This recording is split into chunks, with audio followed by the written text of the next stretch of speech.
Hola, ¿qué tal? Buenas noches, ¿cómo le va? ¿Qué tal, Ani? Buenas noches, ¿cómo ves? ¿Bien, todo en orden? Bien, todo en orden, sí. Más allá de la lluvia, bueno, de la tormenta, fin de semana de pasados por agua, ¿no? Pero bueno. Cortina le hice esta semana un reportaje bastante interesante, por lo que él dijo, no por... Bien, no por las preguntas, dice usted, no por estoy las seguro de las preguntas también. A Pablo Moyano. Y me dijo varias cosas que me parecieron para rescatar. Primero, que antes de fin de año se disuelve el triunvirato de la CGT. Ajá. El triunvirato que viene bastante baqueteado, por cierto, sí, ¿no? Por eso. O bastante deslucido. Bastante deslucido. Claro. Se disuelve. Segundo, dijo, este gobierno es como Menem sin patillas, que me pareció que era interesante.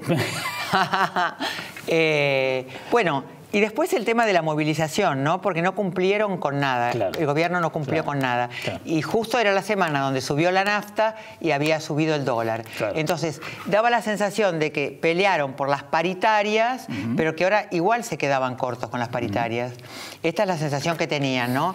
Y dice que la verdad que el gobierno tiene, más allá de todo, muy poca sensibilidad y no rectifica. No hay forma de que rectifique. Bueno, yo no estoy tan de acuerdo porque a veces da marcha atrás, viene, ¿no? Pero bueno, que rectifica más de lo que debería, o por lo menos debería acertar de entrada en lo que quiere hacer. Y respecto de las paritarias, no es lógico que Pablo Moyano diga eso. Por supuesto, el trabajador siempre defiende sus intereses y quiere más, lo cual es absolutamente lógico. 30 y pico %. Claro, por supuesto. De todas formas, hay que decir que en la mayoría de los gremios firmaron por arriba de la inflación, con un caso muy paradigmático, es el caso de la paritaria bonaerense docente, ¿no? Sí, que es raro. le querían dar la mitad y al final le terminaron dando todo y más, digamos. Pero igual hay un problema con los números, porque sí, la inflación gobernadora pasada dice futura, 23. ¿no? Claro. Y después en los diarios dice 27 y pico. Que es el dato más o menos real. Claro. Ahora, a mí me gustaría, con todo respeto, depender de los camioneros o de los bancarios. Bueno, porque claro. La verdad, qué lindas paritarias. Claro, perfecto. ¿Es que queremos hablar de plata? Hay dos cositas que te quería comentar. Una, que ya sabemos, el dato de inflación se va a conocer mañana, el dato de inflación de junio. Ya hoy, el ya ahora deslucido índice Congreso, ¿te acordás que cuando no le creíamos al INDEC, algunos diputados de la oposición habían armado un índice con el relevamiento que hacen todas las consultoras privadas, o gran parte de ellas? Hoy difundieron el índice de Congreso, que da 1,3% en junio, que va a coincidir básicamente, seguramente, con el dato que dé mañana el INDEC, con lo cual se confirma que en junio hubo una pequeña baja de la inflación y del mismo modo las consultoras ya anticipan que en julio va a dar un poquito más, probablemente arriba del 1,5%, marcando un límite bastante difícil de romper para el gobierno, ¿verdad? Porque si un mes aumenta la nafta, el otro mes aumentan las tarifas y otro mes aumentan los productos de la canasta que tienen que ver con la estación, tenemos un problema. Ahora auspiciantes y después el invitado, dale.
Y estamos con Enrique Zuleta Puceiro, que es analista político, ya un poquito amigo de la casa. ¿Cómo estás? Gracias. Muy bien, gracias. Enrique, la primera es, ¿qué viste y qué conclusión sacás del viaje del presidente Macri al G20? Porque se esperaban algunas cosas, a lo mejor las esperábamos nosotros y nadie más. Bueno, los argentinos tenemos esa condición de que creemos que el mundo está pendiente de nosotros y que nos espera y que el mundo está interesado en cómo nos va, cómo nos ven, dicen los argentinos. Entonces, claro, en la época del kirchnerismo se iba al G20 con la idea de insertar una frase de una línea o de dos líneas, claro, que irritara a todos, vinculada normalmente a temas laborales o sociolaborales. Claro. Logré insertar una frase, decía Timerman, ¿no es cierto? Logramos decir XX. Sí. Ahora me parece que es distinto. Esa obsesión por la comunicación, no tanto por el relato o el discurso, lleva a fijar un listón que vamos a saltar, claro, en Hamburgo. Vamos a conseguir tanto y vamos tanto a saltar, más. Vamos a lograr esto y esto, y una entrevista con May y con Macron y vamos a ser el centro de, claro, todo. Entonces me parece que eso lo que implica es que va a estar todo el mundo esperándote para que vos hagas uso de la reunión, un libre uso para tus finalidades domésticas. No cabe duda que todos los jefes de Estado aprovechan el G20 para eso, pero creo que acá se excedió. Se fijaron muchas metas que después, claro, no se podían saltar. Estaban demasiado altas, pero no altas porque fueran altas, sino simplemente porque las reuniones no son para eso. Claro. ¿Y para qué son? Las reuniones son, me parece a mí, para ratificar que existen 20 países que están interesados en marcar una convergencia, que esos 20 países no son países del gran capitalismo, sino que integran países en vía de desarrollo o países que tienen una significación distinta. En el caso argentino, a nosotros nos llevó al G20 Canadá, por ejemplo. Canadá, vino aquí el primer ministro, ni siquiera el primer ministro, el ministro de Quebec, vino, yo recuerdo, fue un verano, visitó la Argentina, tuvo un mes aquí, casi de incógnito, ajá, y él volvió a Canadá diciendo, he ahí un país que es igual que nosotros, también, que tiene un futuro, tiene una población, tiene una geografía, tiene intereses muy parecidos. Los tenemos que invitar. Era un muy mal momento para la Argentina, pero no fue un premio para el gobierno anterior ir al G20. Simplemente Canadá decidió que en la geografía de América Latina había un país muy parecido a Canadá en muchos temas y sobre todo en sus intereses estratégicos. Interesante. ¿Y eso fue un interés propio de Canadá o le marcaron un poquito a ver vos si en el barrio? En ese momento estaba en una visita en Ottawa muy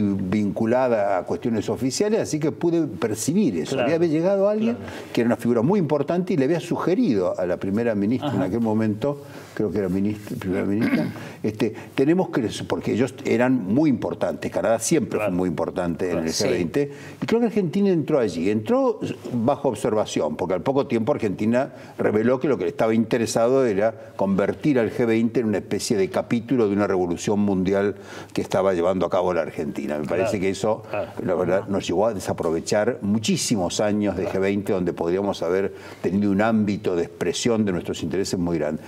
Me temo que en este gobierno no sigamos eso. No tenemos derecho porque viene ahora la reunión del G20, que no es una reunión, son casi 20 reuniones previas. Claro. El gobierno está tratando de prepararse para eso. Creo que el cambio incluso en la Cancillería tiene por propósito poner a un profesional muy, muy preciso y muy dedicado y muy conocedor del ámbito de interior, como es su propio el nuevo canciller. Y hay incluso un equipo ad hoc sobre esto que debe estar trabajando. No lo sigo al asunto, pero me parece que es importante. Es una extraordinaria oportunidad para formar parte de esa convergencia que abarca muy distintos, claro, aspectos. Es como una agenda global. Es una agenda global que, insisto, es una agenda muy rica porque es cómo se hace para institucionalizar cambios que se están produciendo o para capitalizar pequeñas victorias, claro, tempranas que tienen los países, las llevan allí y dicen, bueno, vamos a consolidar esto. Yo en el empleo he descubierto esto, pero venga, claro, vamos a ayudar esto, fortalecer. Sobre todo tiene que ver muchísimo con la necesidad de regular ciertos mercados, cuya desregulación ha sido clave en la crisis, claro, mundial. Claro. Me refiero fundamentalmente a los mercados financieros. Claro, claro, allí, claro, nació el G20. Sí. Enrique, ¿qué se juega en estas elecciones, más allá de lo obvio? Quiero decir, porque hay gente que si gana Cristina, si gana Macri, si no sé qué es en el fondo, en definitiva lo que se juega, lo concreto? Es muchas cosas, pero lo más importante es una mutación que ha ocurrido en el sistema político. Mutación, quiero decir, donde se rompe el esquema originario, aparece una tercera fuerza, que es una tercera fuerza no con una identidad cerrada, sino que es una alianza, una coalición política compleja, que hace una victoria electoral, hace una coalición electoral, lo traslada a una coalición legislativa, pero no establece una coalición de gobierno, porque ha gobernado el PRO o Mauricio Macri con un equipo de íntima confianza. Hay 7 o 6 ministros radicales, pero que no inciden en la política, eso no impide en la política. A veces se quejan, queremos participar, no queremos verlo por el diario. Claro. Pero la verdad que son ministerios muy importantes los que tienen y es una forma de participar. Sí. O sea, convertir esa alianza electoral en una alianza gubernativa es el gran desafío. Okay. Yo creo que esta es una cuestión muy difícil que se produzca porque me parece que el retraso en el logro de una cantidad de objetivos que prometió Cambiemos, lo obligan a hacer en el periodo que viene, si tiene una victoria electoral, cosa que me parece posible, si tiene esa victoria electoral, va a tratar de acelerar los tiempos, y eso no quiere decir ajustes, quiere decir poner en claro una cantidad de cuestiones estructurales. Nosotros seguimos sin tener noticias de la reforma tributaria o de la reforma financiera y bancaria o los procesos de desarrollo territorial. Los mismos temas de obra pública se han convertido en algo muy parecido a las obras públicas de las elecciones. Claro, hay poca planificación estratégica, hay poca visión de corto, medio y largo plazo. Se busca volumen más que otra cosa. Hemos buscado sincerar los precios de la energía, pero no hemos hecho absolutamente nada en la oferta energética. ¿Por qué? De Nor y de Sur, y Metrogas y Gas Natural, y 24 empresas de gas o 24 empresas eléctricas. ¿Es racional eso? Claro. Es decir, esa revisión tarifaria integral ha tenido que ver más bien con el costo de las tarifas y quién lo financia que con la oferta energética, que fue inventada en los 90 con una serie de supuestos que se suponía implicar una modernización, una innovación, una competencia interna en el sector, un mejoramiento. Eso no se ha producido, me parece. Claro. Hoy además las empresas que tienen la oferta energética son empresas, casi todas ellas, sectores financieros o fondos que se han hecho cargo de la electricidad y del gas. Ya, en aquel tiempo teníamos empresas de lujo, Electricité de France, operadores, Gas, eran operadores de energía. Hoy no tenemos nada de eso, tenemos solamente bancos o fondos. El lunes pasado trascendió la venta de la dique de Potrerillos y Los Blancos en Mendoza a un fondo de inversiones donde Pescarmona y Cartelones ceden a ese fondo. Eso significa que sale gente que construyó las presas, lo manejó 25 años, por las razones que fueran, seguramente estaba en una situación que les convenía, pero pasa un fondo ignoto a manejar que va a ser un negocio una fuente energética extraordinaria. Si esos negocios tienen que dar la rentabilidad de valer más una rentabilidad razonable, es muy seguro que la energía no va a producir esa rentabilidad. Ahora vuelvo a la pregunta de Luis, ¿no? ¿Cómo y qué se juega? Y digo, ¿cuál es el votante cautivo que tiene Cristina en la provincia de Buenos Aires, que hablan de casi un 40%? ¿Cuál es el...? Porque hay mucha gente que está enojada con el gobierno. Entonces, yo me pregunto, esos votos que están enojados con el gobierno, ¿dónde van? Bueno, ese es un aspecto. Hablé de Cambiemos en la elección y ahora vamos a esto que has preguntado, que es muy pertinente. ¿Qué pasa con el peronismo? Claro. Parecería que hubiera 7 o 8 peronismos. Yo creo que en el peronismo hay un proceso muy interesante de renovación generacional, de renovación temática, de enfoques, y se está produciendo en las provincias. No se nota mucho en el Gran Buenos Aires y en la provincia de Buenos Aires, por eso es difícil observarlo. Esta vez, por primera vez en 25 años, no hubo un llamado telefónico a las 12 menos cuarto del día de las listas diciendo anotá. ¿No es cierto? Mira. Entonces, ¿qué pasó? Cada provincia... Salvo en la provincia de Buenos Aires. Salvo en la provincia de Buenos Aires. Pero en el resto que estaban todos en el mismo lugar. Casi te diría en el conurbano, ¿no es cierto? Sí, claro. Ahora, en el resto de las provincias, los gobernadores peronistas tienen bastante buena imagen de desempeño, tienen bajo control las situaciones, han avanzado muchísimo en las reformas estructurales, y hay una generación, yo te diría, sub 50, de intendentes y de gobernadores que son los que han accedido al primer plano. Eso ha mejorado muchísimo el formato. Eso no va a cuajar en la elección esta, porque es un proceso más lento, pero mejora cualitativamente. Ya se pierde sobre todo un dato que le hizo muchísimo mal al peronismo, que es el sucursalismo. Cada representante provincial estaba atento a la telefonata de Vido o de Mazón o de porque Parrilli. Tenían una terminal. Claro. Porque de alguna manera había un liderazgo. Esa hegemonía le hizo mucho mal al peronismo. Ahora me parece que al no haber esa hegemonía, eso ha mejorado de abajo hacia arriba. Ajá. Entonces, ese es un segundo tema que se chequea en estas elecciones, que no va insisto, a pesar en el resultado nacional, pero va a pesar en muchas provincias. Hay muchísimos gobernadores de 60% de aprobación que van a llevar sus títulos, ¿no es cierto? Y ahí está Bordet, y está Uñac, y está Pepo. Sí, es verdad. Eso mejora mucho la calidad de la política de abajo hacia arriba. Pero define la provincia. Pero también define las listas, porque los diputados y los senadores que vamos a ver ahora no son gente que aparecieron en una llamada telefónica, anotá, donde gente verdaderamente ignota por su sola pertenencia al sector que rodeaba a la presidenta o que rodeaba a Menem o lo que fuera, lo llevaba al Senado. Parece que es toda gente que tiene títulos de gestión. No se va a poder ser gobernador sin haber sido intendente. Probablemente no se pueda ser presidente sin haber sido gobernador. ¿Esto qué quiere decir? Es un cambio en los principios de legitimidad de la política. Para mí me parece que es un rasgo positivo. Esto pasó hace 30 años en Europa y mejoró muchísimo la calidad y permitió las coaliciones, permitió los acuerdos, los pactos, las convergencias y esa realidad de la gobernanza multinivel que nos expone hoy Europa. Enrique, esto tiene que ver, claro, cuando vos decías en el peronismo, sobre todo se está gestando esto, ¿hablamos del PJ, hablamos de un solo peronismo o justamente lo que está en discusión? No, el peronismo es una realidad multifacética, lo decía muy bien el otro día Ramón Puerta cuando decía, para ser radical hay que estudiar, ser abogado, hablar de la República, para ser marxista hay que estudiar muchísimo, para ser peronista basta con decir que uno es peronista.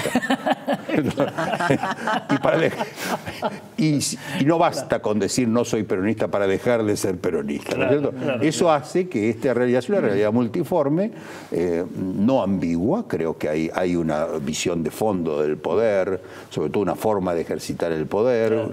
Hay una serie de máximas que ya no son las 20 verdades que hablaba del general, son otras verdades más pragmáticas y más canallas a veces, ¿no es cierto? Cada cachorro en su teta, en fin, todas esas, lo que es hoy muy escolásticas, por cierto. Escolástica, ¿no? Claro. Pero eso yo creo que es un tema positivo.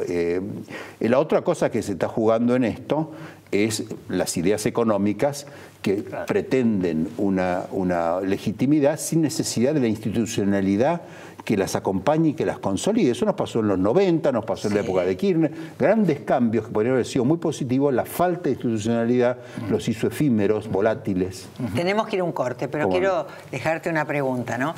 Porque da la sensación de que el peronismo de Cristina y de Randazzo incluso van a hablar de economía. Y de Massa también van a hablar de economía. Y que el PRO para esta va a hablar de corrupción. Del pasado. Entonces ya volvemos.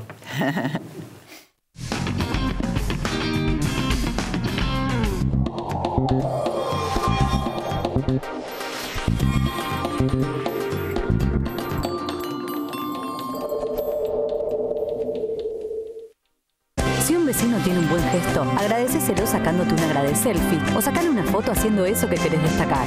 Subila a las redes con el hashtag agradeselfie y llenémosla de me gusta. Estos pequeños gestos también nos ayudan a vivir cada día mejor.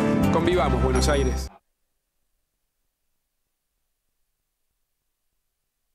El fruto de nuestro trabajo es parte de tu mesa. Por eso queremos que nos conozcas. En Monsanto ayudamos al campo a producir más alimentos cuidando los recursos naturales. Entrá a Descubrir Monsanto y sé parte de la conversación.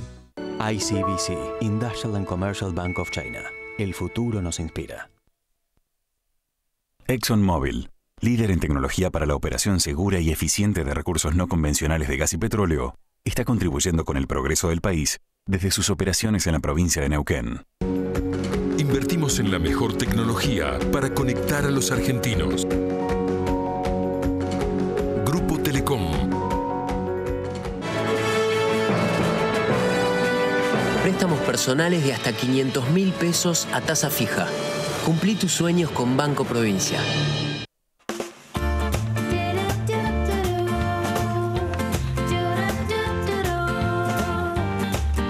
Somos conectados. El nuevo Chevrolet Onix también. Con MyLink nueva generación, Android Auto y un diseño atractivo e innovador.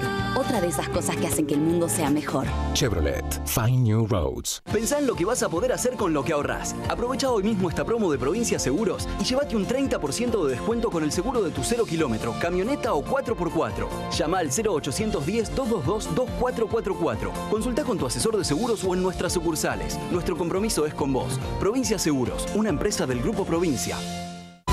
En la Ciudad Autónoma de Buenos Aires, vivir mejor es ley. Legislatura de la Ciudad Autónoma de Buenos Aires.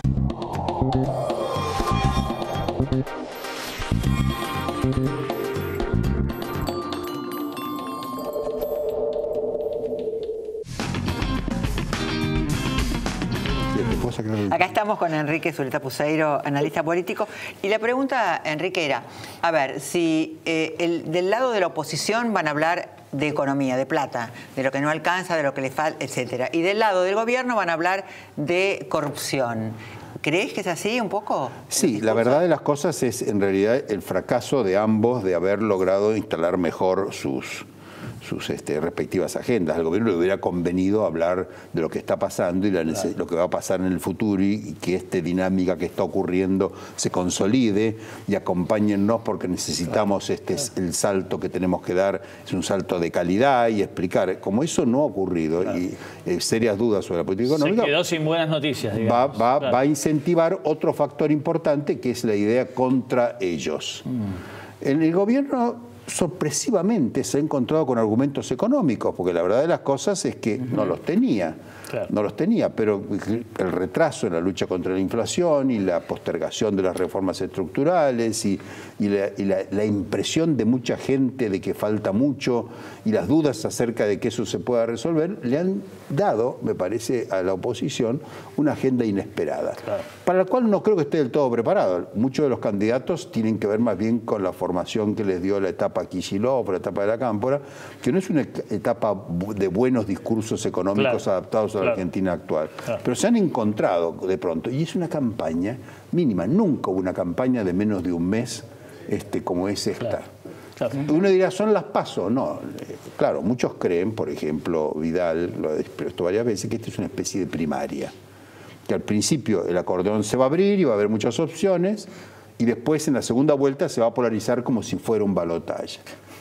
Eso puede ocurrir o puede no ocurrir. Mi impresión es que no va a ocurrir. Yo creo que el día 13 de agosto el gobierno se va a encontrar con una situación, a mi juicio en este momento nacionalmente positiva, dudosa en la provincia, pero la duda en la provincia afianza las chances nacionales de Cambiemos, porque significa que en la provincia no va a haber una pérdida de votos que les haga perder la posición que tienen de ventaja, que son más o menos unos 4 o 5 puntos a nivel nacional. O sea que para vos el PRO sería un ganador. Hoy por hoy, en las encuestas nacionales, que no las vas a ver en ningún lugar, me parece que aquí está jugando mucho lo de Durán Barba, que cuando las encuestas son positivas no hay que mostrarlas. Las encuestas nacionales, que no las vas a ver en ningún lugar, y nosotros a veces las mandamos a los colegas y amigos de los diarios, y no, nacional no nos interesa por ahora. Por ahora faltan 3 semanas, 4 semanas. Allí creo que Cambiemos tiene una diferencia. Y esa diferencia la tiene porque en todos los lugares está empatando o ganando. Y las que pierde son provincias que tienen menor significación que Córdoba, Capital Federal, Santa Fe, Mendoza.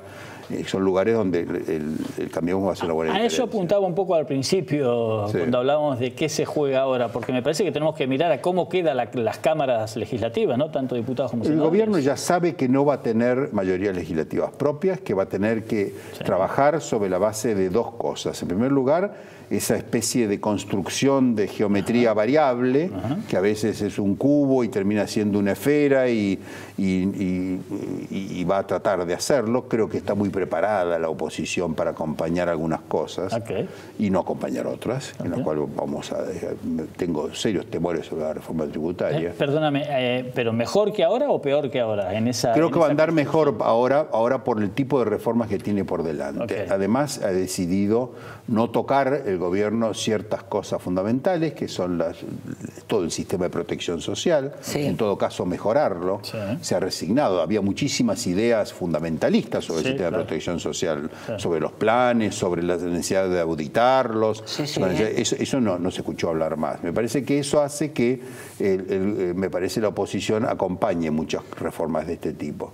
Ahora, la verdad de las cosas es que frente a esta cuestión, lógica 1, acuerdos en el Congreso, está la otra, la preocupación por los vetos, porque en el Congreso que viene, más importante que los votos son los vetos. Un diputado debidamente atrincherado en 5 votos marca la diferencia, porque esos acuerdos se resuelven al final trayéndolo a Menem en camilla a votar o a quien sea. Hay un empate muy grande en el país. Yo me pregunto, ¿no? ¿De dónde tracciona los votos Massa? ¿De dónde saca los votos? Bueno, Massa apunta, como lo apunta también Cristina, y creo que Vidal también, apunta a lo que ellos llaman la ancha avenida del medio. Claro. Porque entre Cristina Kirchner y Mauricio Macri hay una inmensa avenida de posiciones. Los Randazzo. Y la gente, el votante no se siente interpretado por ninguno de los dos extremos. Entonces todos sueñan, todos duermen en la misma cama y sueñan con cosas distintas, ¿no es cierto? Unos sueñan con que van a poder desplazar a Cristina y reconstruir un peronismo maduro y nuevo, pero claro, sus biografías los siguen como perros fieles, ¿no es cierto? Porque han sido jefes de gabinete, ministros. El caso de Randazzo ha sido el candidato que ella eligió para tratar de ponerle un freno a Scioli, ¿ustedes se acuerdan? Y la gente tiene memoria, contra lo que creen muchos consultores y opinólogos. La gente escucha. Durán Barba dice, la gente no escucha nada, no importan los argumentos. Ustedes digan lo que sea, pero no hablen porque la gente no escucha. La gente escucha, registra. Otra cosa es que use esa información para tomar decisiones como les gustaría a los candidatos. No es así, la gente registra la corrupción, lo va incorporando.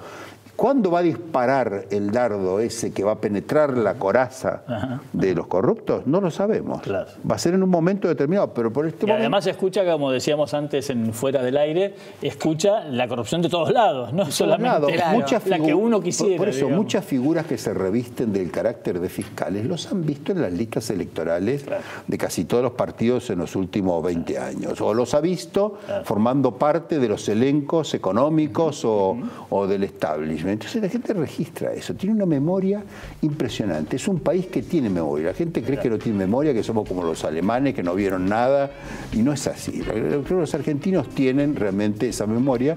Otra cosa es que la usen, que esté a disposición de los candidatos. No está a disposición tuya. Es decir, hay una crisis de la representación. Es decir, yo te apoyo, te voto, pero no me gires. No pretendas que me representás, no digas que actuás en mi nombre. Una cosa es que yo te tolere y otra cosa es que vos te arrogues una representación que mañana no igual te voto. Igual te voy a votar, pero no ese es el tema, no está en juego el voto, yo te voy a votar. Pero por favor, respetame y teneme en cuenta porque yo soy respetable y quiero que me tengas en cuenta. Tenemos que terminar, pero de 1 a 10, ¿cuánto traccionan los intendentes y los sindicalistas? Muy poco. De un número. Muy poco. Creo que los intendentes lo que tienen es una responsabilidad de proteger sus electorados y sus mayorías, sus consejos deliberantes, porque si un intendente pierde la mayoría relativa, la mitad más uno, es boleta. Me parece que o siente o cree que está en riesgo su poder. Enrique, muchas gracias por haber estado aquí. Nos vamos. Hasta el próximo lunes.